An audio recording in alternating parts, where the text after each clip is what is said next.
In the last lesson, you used Xcode to build this.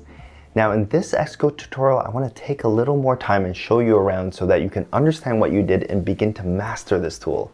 Now you're going to want to pay close attention because over the course of your journey, you're going to be spending a lot of time inside Xcode, turning your app ideas into reality. Oh, and at the end of the video, I'll be sharing my Xcode tips and tricks with you that I use every day, so make sure you watch till the end.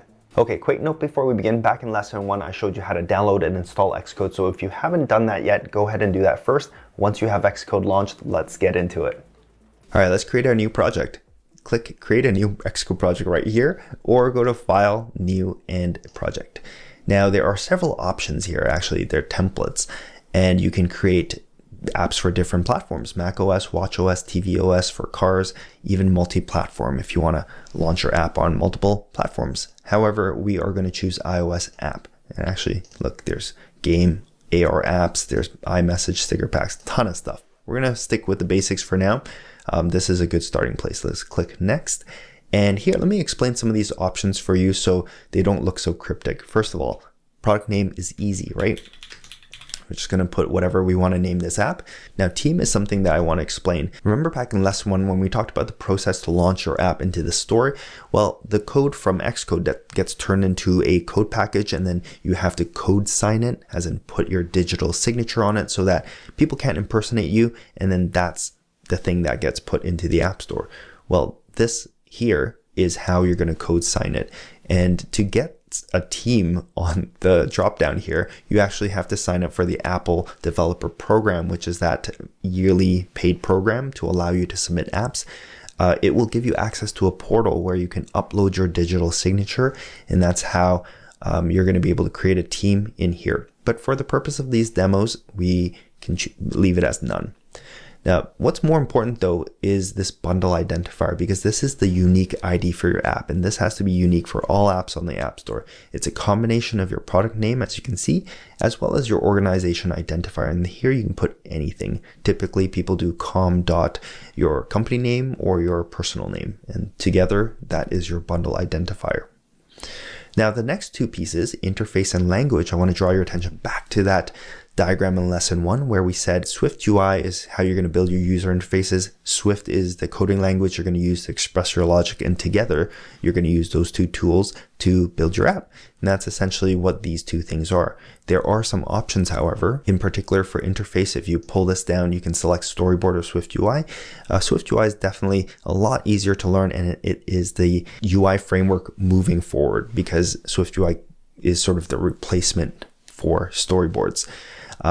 Right now, as of today, there are still companies out there using storyboards, but Apple's full intention is to discontinue that and move forward with Swift UI. So I would definitely recommend learning Swift UI. And if you do choose Swift UI, you have to choose Swift. If you choose storyboard, you can still learn Objective-C. But again, I wouldn't start with Objective-C unless you had a very, very good reason specifically to do so. Maybe you are trying to target a job that only uses Objective-C, and that's what you would pick. But Swift UI and Swift is where we want to be. Now, these two options here, core data and include tests, these are options that you can always add to your app after the fact, so you don't feel pressured that you have to check them here. But even for the purposes of what we're learning, these are unnecessary. So core data is a way to have a local database on your device, and tests is used in software development where your project gets really big and you need to write automated test cases, because once your software gets really large, if you make a change, it's not feasible for you to manually test all the features all over again for every single change that you make. So you need to include automated testing that you can just click a button and run, and it'll say pass, fail, and you can see what breaks after you make a change. So again, not for us. Leave these unchecked. Let's go ahead and click next. And now you can choose a place to save it. I would recommend, if you are taking this seriously and you are going to continue on learning, create a space in your hard drive, a folder perhaps, for all of your apps and projects so that they can stay organized. For myself, I'll admit I'm a bit of a messy person, and this is a demo. So I'm just going to create it on my desktop. Source control. Now this, if you don't know what this is, it's kind of like versioning. So imagine being able to take snapshots of your project and code so that later on, if you accidentally break your project and it's not working anymore, you can always roll back to one of your snapshots.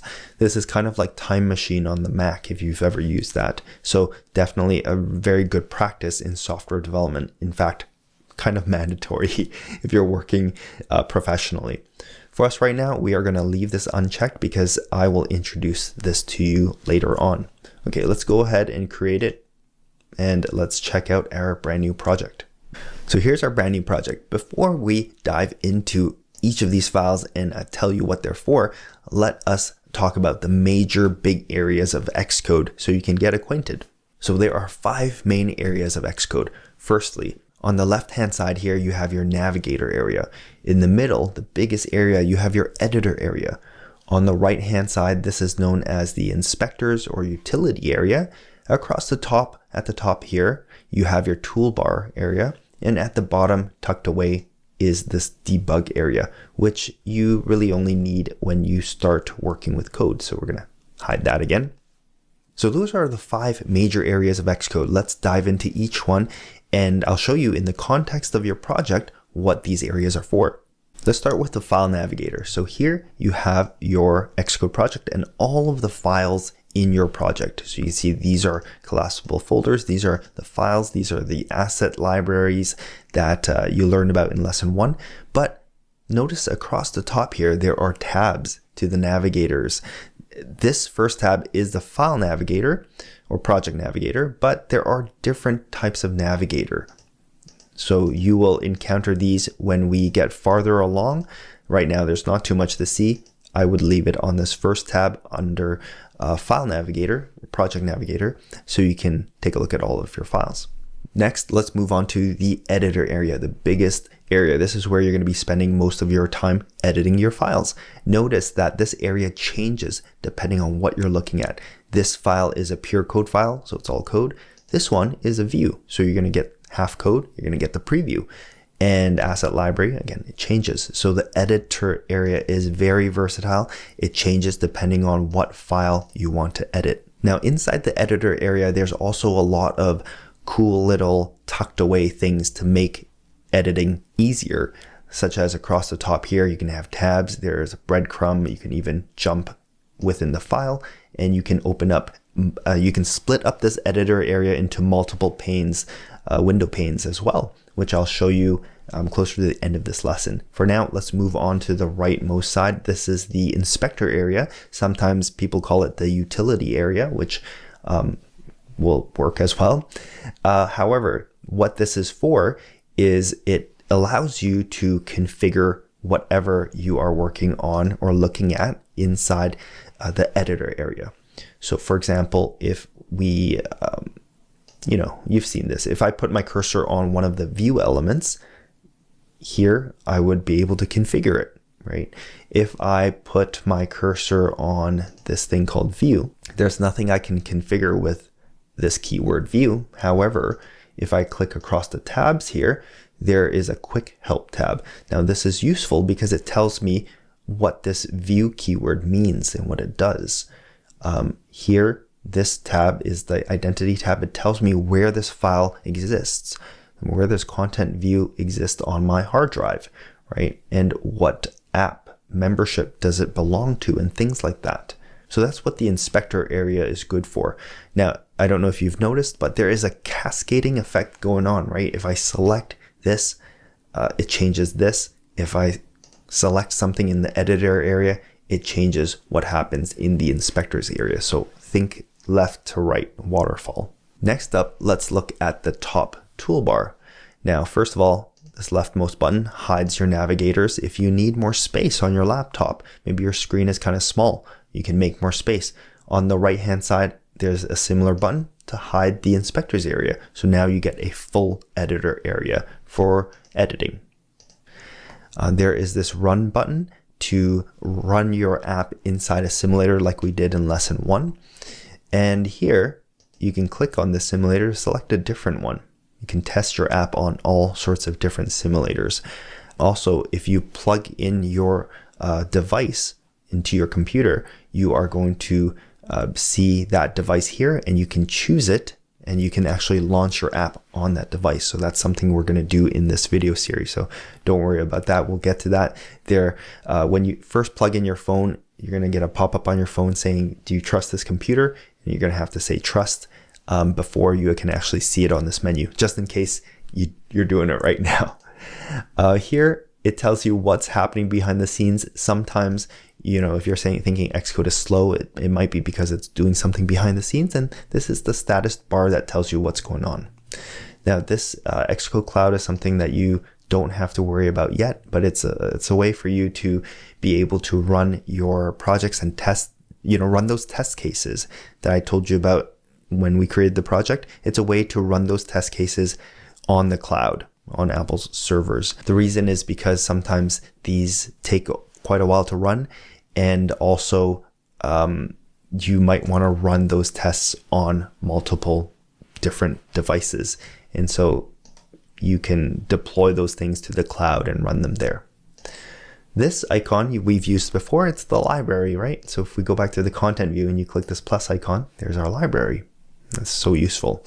And then, we talked about this icon. So that's the toolbar. Now that you know your way around Xcode, let's take a look at your project files. So let's start at the very root of your Xcode project, which is inside your File Navigator, this node right here. Now, this is where you can configure different things for your project. These are things like, what is the version number? What is the display name? Should it be able to display in various orientations? And all the things like that. Actually, this is probably pretty important. What iOS version should it be able to install on? You might set 16, and nothing lower than that will be able to install your app. And this is for the reason that sometimes you're using features which are only available on, let's say, iOS 16. So that is the root project node. Here is also where you would configure different things like you might have to add different capabilities to your app, such as Game Center or being able to do in-app purchases or notifications or things like that. You have to add different things. And just in general, there's a whole ton of settings. This is your project settings. Now, after that, there is a folder. Inside contains a couple more files. You've got this entry point. This is where your app starts. Okay, this is the first thing that gets executed before it launches the first screen of your app. And that is what this is, content view. If we click onto the next file, that is content view. You can see here, this is what it looks like. And the entry point, if you click back here, you can see that it creates a content view. So that makes sense, right? This is the entry point for your app. When the app launches, it creates this screen, content view, which is what you see here. And in fact, when you launch it in the simulator, this is the first screen that you see. So hopefully that makes a lot of sense. And next you have your asset library, which stores all of your colors, your image assets, and even this is where you'd specify your app icon. You just place an image into here to have that be your app icon. And then inside preview content is another asset library, but this is just only specifically for the previews here that you see. So if you perhaps, sometimes previewing doesn't make sense if there's no data to preview, right? Like for example, if you've got a scrollable list of photos, but you don't have any actual photos, there's nothing really to see, right? So this is where you would put those test or preview assets to be used. And that, in a nutshell, are all of your files in your Xcode project. Next up, let's see how we can test our app. Now, in terms of testing your app, we mentioned the simulator in lesson 1. So just as a recap, you can select a simulator of your choice here, and then you can hit this run button and it's going to launch an on-screen virtual device. If this is the first time you're doing it, expect a couple of minutes for this to boot up. But here, this is a great way to test your app. You can click through all the screens and interact with it. You can simulate different device features such as low memory situations or low network situations to see how your app would behave. And in general, just test your app. This preview here in the editor area is actually great for seeing how your screen looks like as you build it. And there are a couple of tools for that. For example, there are zooming capabilities here. You can zoom in, zoom out, zoom to fit, and zoom to 100%. That's what these different buttons do. You can also look at variations. For example, I can look at what dark mode would look like on my phone, or I could look at landscape orientation. If this is too tedious, you can look at multiple variations at once by clicking this button right here. And for example, I can click color scheme, and that's going to show me light and dark. I can click on orientation, for example, or maybe dynamic type, and see how different font sizes look on the UI. And then finally, we have these two different modes. By default, it's on this live mode, which lets you interact with the elements on your preview. For example, I may add a button. Let's open up the library under views, search for button, you'll see it there, and click and drag it and you'll see a button.